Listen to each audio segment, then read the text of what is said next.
Hello friends, एक बार फिर आप सभी का स्वागत है आपके अपने चैनल टैली ह्यूमन इंस्टीट्यूट पर, जहां पर हम account, GST, tally, income tax से रिलेटेड नॉलेजेबल और प्रैक्टिकल वीडियो को शेयर करते हैं। सो गाइस, आज का वीडियो अकाउंटेंट्स के लिए बहुत ज़्यादा इंपॉर्टेंट है, बिकॉज आज के हम इस वीडियो में बात करने वाले हैं रिसेंटली जो जीएसटी में अपडेट्स हुए हैं, जो कि एक अकाउंटेंट को उन अपडेट से अपडेट होना बहुत ज़रूरी है।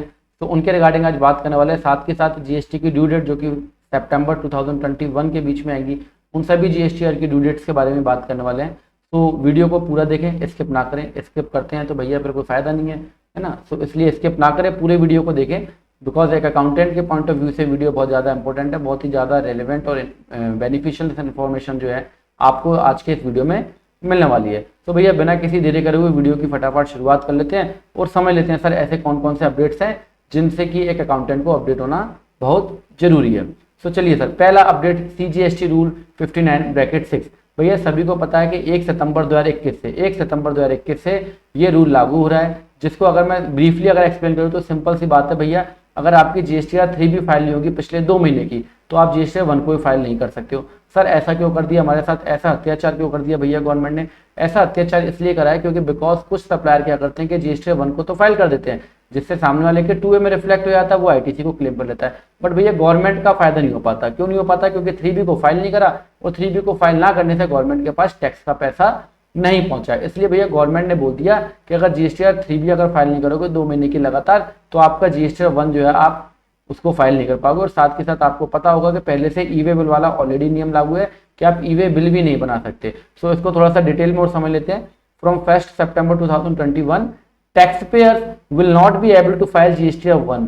टैक्सपेयर भैया फाइल नहीं कर पाएंगे, किसको नहीं फाइल कर पाएंगे? GSTR 1 को। और use the IFF for August 2021।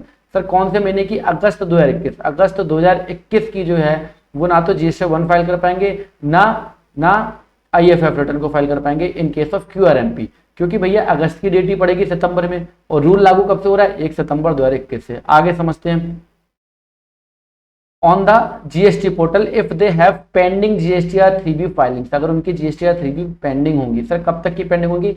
It applies if GSTR 3B is pending for the past 2 month till July 2021। भैया जुलाई तक अगर किसी भी 2 महीने की आपकी GSTR 3B पेंडिंग होगी, जुलाई तक की बात हो रही है, जुलाई तक की अगर GSTR 3B पेंडिंग होगी तो आप अगस्त का GSTR 1 को फाइल नहीं कर पाओगे। और QRMP वाले केस के अंदर आपका क्वार्टर फर्स्ट जो है अप्रैल से जून वाला, अगर जून तक आपके लगातार किसी 2 क्वार्टर का अगर 3B फाइल नहीं होगा, तो उस केस के अंदर भी आप IFF के अकॉर्डिंग या GSTR 1 को आप फाइल नहीं कर पाएंगे, GSTR 1 को आप फाइल नहीं कर पाएंगे। सो ये भैया पहली अपडेट है आपके लिए। अगली अपडेट की तरफ मूव कर लेते हैं। तो CGST नोटिफिकेशन नंबर 33/2021 डेटेड 29 अगस्त 2021। ठीक है भैया, ये नोटिफिकेशन क्या कहता है समझ लो sir. Time limit to avail GST amnesty scheme extended up to 30 November 2021। भैया जो एमनेस्टी स्कीम थी, जो कि एक बहुत फायदे वाली बोल लो आपके लिए, जिनके ऊपर लेट फीस लग रही थी रिटर्न ना फाइल करने के कारण, GSTR 3B उन्होंने रिटर्न फाइल नहीं किया, चाहे वो नील का रिटर्न था, चाहे किसी कारणवश से उनका रिटर्न फाइल होने से रह गया, तो उनके लिए एमनेस्टी स्कीम है, जिसके अकॉर्डिंगली उनकी लेट फीस की कैपिंग कर दी गई है 500 in case of nil return and 1000 in case of supply. अगर उसके अंदर कुछ है, अगर कोई ट्रांजेक्शन है, तो उसकी डेट जो है वो अब एक्सटेंड कर दी गई है, वो कर दिया 30 नवंबर 2021, जिसके अंदर अगर आपका कोई भी 3B जब से GST भैया लागू हुए, कब से लागू है? जुलाई 2017 से। जुलाई 2017 से लेके अप्रैल 2021 के बीच में, जुलाई 2017 से लेके अप्रैल 2021 के बीच में अगर आपने कोई भी 3B फाइल नहीं किया है, तो उसके ऊपर लेट फीस चाहे कितनी भी लग रही है, उसकी कैपिंग कर दी है 500 एंड 1000। तो आप इसका भी बेनिफिट ले सकते हैं। तो ये आपके लिए अगला नोटिफिकेशन है हमारे पास, GST नोटिफिकेशन नंबर 34/2021 डेटेड 29 अगस्त 2021, जो कि बेसिकली बात करता है आपके GST नंबर के रिवोकेशन के रिगार्डिंग। अगर आपका GST नंबर कैंसिल हो गया था और उसकी रिवोकेशन की डेट 1 मार्च 2020 से लेके और 31/2021 के बीच में पड़ रही थी, तो आपके जो रिवोकेशन की डेट है वो एक्सटेंड कर दी गई है। कब तक सर? 30 सितंबर 2021 तक। 30 सितंबर 2021 तक अगर आपका GST नंबर किसी कारणवश कैंसिल हो गया था और आपकी रिवोकेशन की एप्लीकेशन पेंडिंग थी या रिजेक्ट कर दी गई थी, तो आप उसको दोबारा से रिप्लाई कर सकते हो और अपने GST नंबर को अगेन रिवोक कर सकते हो। तो उसकी डेट एक्सटेंड कर दी है 30 सितंबर 2021 तक। अगले सर अपडेट्स की बात कर लेते हैं। GST नोटिफिकेशन नंबर 32/2021 डेटेड 29 अगस्त 2021, जो कि सर बात करता है कि भैया GSTR 3B और GSTR 1 कंपनी विदाउट DSC मतलब EVC के थ्रू फाइल कर सकते हैं। उसकी डेट आगे कर दी गई है, वो कर दी गई है 31 अक्टूबर 2021। 31 अक्टूबर 2021 तक आप GSTR 3B और GSTR 1 in case of company tax payer, अगर आप टैक्स पेयर कंपनी हो तो आप विदाउट DSC के EVC के थ्रू अपनी रिटर्न को फाइल कर सकते हैं। अगले अपडेट की सर बात कर लेते हैं, financial year 2021 annual return update. Annual return के रिगार्डिंग थोड़ी सी बात कर लेते हैं, जो कि फाइनेंशियल ईयर 2020-21 की बात हो रही है बेसिकली। तो यहाँ पर GSTN 9, 9C और किसको फाइल करना और क्या केस रहेगा उसके रिगार्डिंग थोड़ा सा अपडेट आपको दे देते हैं। तो a GST registered person whose aggregate turnover in the financial year 2020-21 is up to ₹2 crore, जिनका टर्नओवर भैया 2 करोड़ रुपए तक था फाइनेंशियल ईयर 20-21 के अंदर 1 अप्रैल 2020 से लेकर 31 मार्च 2021, जिसका एनुअल रिटर्न की ड्यू डेट है 31 दिसंबर 2021। अगर उनका टर्नओवर फाइनेंशियल ईयर 2021 के अंदर 2 करोड़ रुपए तक था तो उनके लिए GSTN 9 क्या भैया ऑप्शनल है। GSTN 9 ऑप्शनल है तो 9C का क्वेश्चन ही नहीं उठता, ठीक है। So has been given exemption from filing form GSTN 9 annual return for the financial year 2021। भैया उनके लिए जो है वो ऑप्शनल है, वो चाहे तो कर लें, अगर नहीं चाहते उन्हें लगता है कोई गलती नहीं है भैया जो पोर्टल पे एज इट इज हम इसको एक्सेप्ट करते हैं, तो आप GSTN 9 ना भी फाइल करो तो कोई फर्क नहीं पड़ता। बट इन केस अगर आपकी कुछ मिस्टेक्स हैं, कुछ मिसमैचेज हैं, जो आपने मंथली रिटर्न फाइल की है और आपकी बुक्स में जो ट्रांजेक्शन्स को रिकॉर्ड करा उन दोनों के बीच में कुछ डिफरेंसेज है, तो इस केस में आप चाहो तो GSTN 9 को फाइल कर सकते हो अगर आपका टर्नओवर 2 करोड़ रुपए से कम है तो भी। बाकी ऑप्शनल है, 2 करोड़ से कम वाले के लिए मैंडेटरी नहीं है।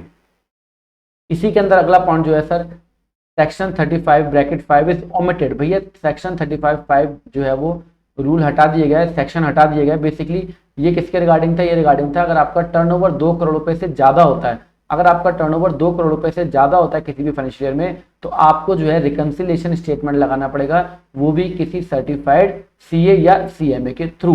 बट अब उसको हटा के सेक्शन 44 को अमेंड कर दिया गया है, जो ये कहता है the tax payer can submit the reconciliation statement on a self certification basis instead of being furnished after audit and certification by CA और CMA। अब भैया टैक्स पेयर खुद से जो है सेल्फ सर्टिफाइड करके GSTN 9C को रिकंसिलिएशन स्टेटमेंट को फाइल कर सकता है। अगले पॉइंट की बात कर लेते हैं sir, the tax payer having aggregate turnover up to ₹5 crore are not required to file self certified GSTN 9C। अगर इसको ब्रीफली एक्सप्लेन करना चाहूँ तो भैया इस तरीके से कर सकते हैं कि 2 करोड़ रुपए तक वालों के लिए GSTN 9 ऑप्शनल है और 2 करोड़ से 5 करोड़ वालों तक के लिए GSTN 9 मैंडेटरी है और 5 करोड़ से अबव वालों के लिए GSTN 9 और GSTN 9C दोनों मैंडेटरी है। दोबारा रिपीट कर देता हूं भैया, 2 करोड़ रुपए तक के लिए GSTN 9 ऑप्शनल है। जब GSTN 9 ऑप्शनल है तो 9C का क्वेश्चन ही नहीं उठता। 2 करोड़ रुपए से लेकर 5 करोड़ रुपए तक के टर्नओवर वालों के लिए GSTN 9 मैंडेटरी है और 5 करोड़ से अबव वाले टर्नओवर के लिए GSTN 9 और 9C दोनों मैंडेटरी है। 9C वाले केस के लिए अब आपको CA से या CMA से सर्टिफाइड करवाने की जरूरत नहीं है, आप सिंपली सेल्फ डिक्लेरेशन बेस पे आप उसको सर्टिफाइड करते हुए रिटर्न को फाइल कर सकते हैं। अगला update sir, advisory on HSN and GSTR 1 filing dated 26 August 2021। Basically return को फाइल करते समय GSTR 1 को फाइल करते समय कुछ एरर आए थे, उसके रिगार्डिंग एडवाइजरी है। इसका अपडेट आपको GST पोर्टल पे ही मिल जाएगा, कैसे मिलेगा वो मैं अभी आपको दिखा दूंगा। सो इसके अंदर क्या है भैया, इसके अंदर गवर्नमेंट ने यहाँ पे जो है डिक्लेरेशन दी है। गवर्नमेंट ने यहाँ पे बताया है कि भैया जैसा कि B2B वाले केस के अंदर GSTR 1 या फिर आप बात करें इनवॉइसेस की तो आपको HSN कोड को मेंशन करना जरूरी होता है। तो उसके रिगार्डिंग एडवाइजरी दी है कि अगर आपका टर्नओवर 5 करोड़ रुपए तक है तो भैया आप 4 डिजिट का HSN कोड आपको GSTR 1 को फाइल करते समय और इनवॉइस के ऊपर टैक्स इनवॉइस के ऊपर मेंशन करना होता है। अगर आपका टर्नओवर अबव 5 CR है, अगर आपका टर्नओवर अबव 5 CR है तो आपके लिए भैया HSN कोड 6 डिजिट का रहेगा। बिकॉज कुछ एरर आ रहे थे, ये 2 एरर आते थे GST पोर्टल के ऊपर, तो उस एरर के मद्देनजर GST पोर्टल ने एडवाइजरी एक इशू की है। ये एडवाइजरी मैं अभी आपको पूरी पोर्टल पे दिखा दूंगा, इसके आगे और भी इसमें ट्यूटोरियल भी दिया है, वो भी आप पढ़ सकते हैं अगर आपको कुछ ऐसा एरर आता है तो। अगला सर इंपॉर्टेंट रिकंसिलिएशन, बिकॉज आप खड़े हुए सर सितंबर के मंथ के अंदर और सितंबर का महीना एक अकाउंटेंट के लिए और टैक्स पेयर के लिए बहुत इंपॉर्टेंट होता है। तो इंपॉर्टेंट रिकंसिलिएशन आपको करने हैं, उन रिकंसिलिएशन करने से आपका बहुत ज़्यादा बेनिफिट इन द सेंस कि आप अपने बुक्स ऑफ अकाउंट को प्रॉपर्ली मेंटेन कर सकते हैं। तो अगर मैं ब्रीफली एक्सप्लेन करूँ कि कौन से रिकंसिलिएशन करने चाहिए, तो ब्रीफली एक्सप्लेन करने पे ये रिकंसिलिएशन निकल के आते हैं भैया कि आप अपने GSTR 1 को GSTR 3B ये दोनों आपके मैच होने चाहिए। GSTR 1 और GSTR 3B आपका मैच होना चाहिए। अगर गड़बड़ है तो इसका मतलब आपको उसको एनुअल रिटर्न में संभालना पड़ेगा, ठीक है। और साथ के साथ सितंबर का महीना आपके लिए इंपॉर्टेंट होता है, क्योंकि किसी भी पिछले फाइनेंशियल ईयर का अगर कोई भी आपको अमेंड करना है, आईटीसी क्लेम करनी है, आईटीसी रिवर्स करनी है, जीएसटी 1 की लायबिलिटी को बढ़ाना है या कम करना है, सेल को कम करना है बढ़ाना है, तो वो सारा कुछ आप सितंबर की रिटर्न के अंदर ही कर सकते हैं, जो कि सितंबर की रिटर्न में अभी समय है, क्योंकि सितंबर के महीने पे हो और सितंबर की रिटर्न आपकी अक्टूबर में फाइल होगी। बट इसकी तैयारी अगर आप अभी से कर लेंगे तो भैया बच जाओगे थोड़ा सा, क्योंकि रिकंसिलेशन को 1-2 घंटे का काम तो है नहीं, आपको थोड़ा सा समय भी लगेगा उसके अंदर। तो जीएसटीआर 1 और बुक्स आपकी मैच होनी चाहिए, ठीक है। साथ के साथ जीएसटीआर 3 और बुक्स आपकी मैच होनी चाहिए। ये मेरा एक अपना ओपिनियन है कि अगर एक अकाउंटेंट इन तीनों चीज़ों को मैच कर लेता है तो उसका काफ़ी हद तक जो है काम आसान हो जाता है, चाहे बैलेंस शीट की बात करो चाहे एनुअल रिटर्न्स की बात करो। करना आपको यही होता है, क्योंकि इसको करने पे ही आपकी ये जो चीज़ें मैं आपको आगे बताने वाला हूँ ये सॉल्व होती हैं। तो ये 3 रिकंसिलेशन हम अपने पेड कोर्स के अंदर भी, या नॉर्मली अगर मैं वीडियो बनाता हूँ तो मैं स्पेशली हाईलाइट करता हूँ इन पॉइंट्स के ऊपर कि भैया आप कुछ भी करो, आपको ये तीनों चीज़ें मैच करवानी चाहिए। जीएसटीआर 1 को 3B से, जीएसटीआर 1 को बुक्स से और जीएसटीआर 3B को बुक्स से, ये मैच कराना जरूरी है। चलिए सर, सो इम्पोर्टेंट रिकंसिलेशन कौन से हैं? Availment of input tax credit, ये तो रिकंसिलेशन तो मैंने आपको बता दिए। इसके अलावा सितंबर में जो आपके लिए काम करने वाले काम है, इंपॉर्टेंट वर्क जो है एक अकाउंटेंट के द्वारा, वो ये है कि भैया अपने इनपुट टैक्स क्रेडिट अगर आपका कोई बचा हुआ है तो पिछले फाइनेंशियल ईयर का आप आईटीसी जो है करंट फाइनेंशियल ईयर के सितंबर तक या एनुअल रिटर्न को फाइल, दोनों में से जो पहले होगा तब तक आप अपनी आईटीसी को क्लेम कर सकते हो। तो भैया अगर आपकी कोई आईटीसी रह रही है तो आप सितंबर के 3B के अंदर उसको क्लेम कर लीजिएगा। Amendment in GSTR 1 for financial year 2021, अगर आपका कोई जीएसटीआर 1 के अंदर आपकी सेल में अगर कुछ मिसमैचेज है तो आप वो अगस्त के 3B में या सितंबर के 3B में आप उसको कर सकते हो। सितंबर तक कर सकते हो, इसका मतलब ये नहीं होता कि सितंबर में जाके करूंगा, ऐसा नहीं भाई। अगस्त में कर लो, जुलाई में कर लो, अप्रैल में कर लो, मई में कर लो, इतने सारे महीने पड़े हुए हैं, पर कर तो लो उसको ठीक, जिससे बाद में बच जाओ भैया दिक्कतों से, ठीक है। सो जीएसटीआर 2A रिकंसिलेशन करना है भैया, जीएसटीआर 2A को रिकंसाइल कर लो। आईटीसी अगर कोई निकल रही है तो उसको क्लेम कर लो, बची हुई है तो भैया रिवर्स कर लो। सो इसको भी आप रिकंसिलेशन जरूर करिएगा। उसके साथ साथ आप अपनी आउटवर्ड सप्लाई बुक्स के अंदर जो है और जो आपने पोर्टल पे रिटर्न के माध्यम से सबमिट किए हैं उनको भी रिकंसाइल जरूर कर लीजिएगा, बिकॉज सितंबर का महीना आपके पास अवेलेबल है। अगर कुछ भी आपको चेंजेस करने होंगे तो आप 3B के माध्यम से उसमें कर सकते हो, कुछ अमेंडमेंट करने हैं तो जीएसटीआर 1 के माध्यम से कर सकते हो, ठीक है sir. Reversal of ITC, ITC का रिवर्सल कर लो, तो ये भी आपको फाइनेंशियल 2021 का सितंबर तक जो है, सितंबर की 3B तक आपको उसकी आईटीसी को रिवर्स करना होता है, बाद में आपके लिए दिक्कत हो सकती है। सो बेसिकली ये important updates and important reconciliation थे। अब बात कर लेते हैं जीएसटीआर की ड्यू डेट्स के बारे में।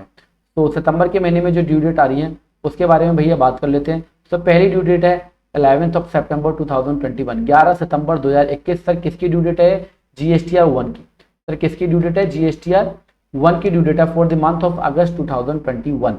अगस्त के महीने का जीएसटीआर 1 मंथली टैक्स पेयर वाले केस के अंदर। सर मंथली टैक्स पेयर कौन होते हैं? जिनका टर्नओवर 5 करोड़ से या तो ऊपर है तो वो मंथली टैक्स पेयर है, या उनका टर्नओवर 5 करोड़ रुपए से कम है बट उन्होंने क्यूआरएमपी स्कीम को ऑप्ट इन नहीं किया है।